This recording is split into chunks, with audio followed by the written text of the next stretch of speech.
Hello everyone, this is Emily from the Athol Public Library, and today I'm going to show you how to make a beaded gecko.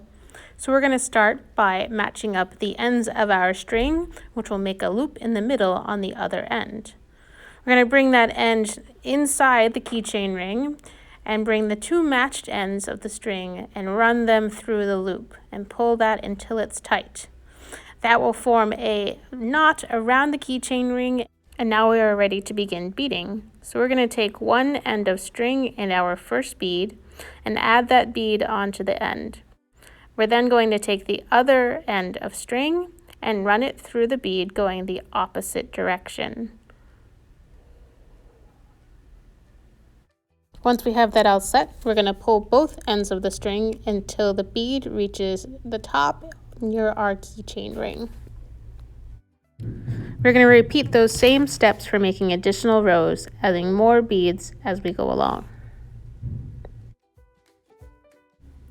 We're going to make a row of 2 beads.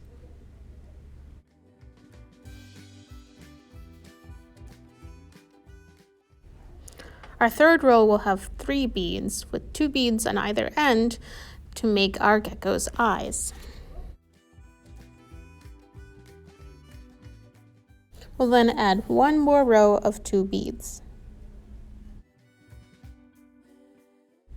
Once we have completed our 4th row of beads, it is time to move on to make our first set of legs. We're going to do this by adding 5 beads to the end of one string, 2 of our body color, and 3 of our foot color. We're going to bring these up to the rows of beads and then take that same end of string and run it through only the 2 body beads going towards the center of the pattern. Holding down only the 2 body beads, we're going to pull the string and form our leg.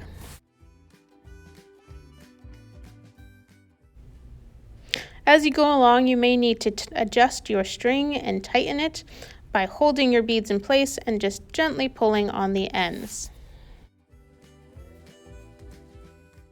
We're going to form the other leg using the same method, adding 5 beads to the other string, bringing them to the top, and then threading that same end only through the body beads, going towards the center of the project.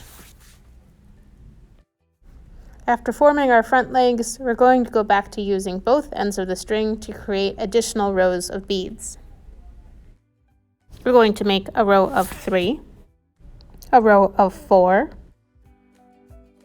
another row of 4, and a row of 3. We're then going to make 2 back legs.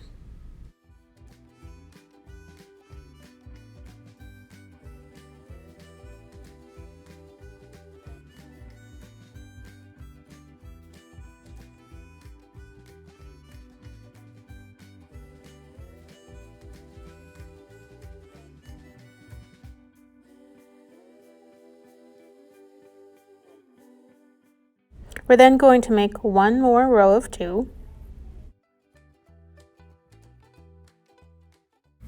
and then 6 rows of 1 in alternating colors to form the tail of our gecko.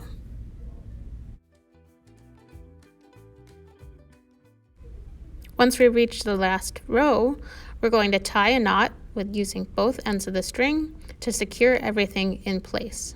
I did a double knot just to make sure that everything was safe and sound. You can grab a pair of scissors to cut off the excess string, and your bead gecko is now complete.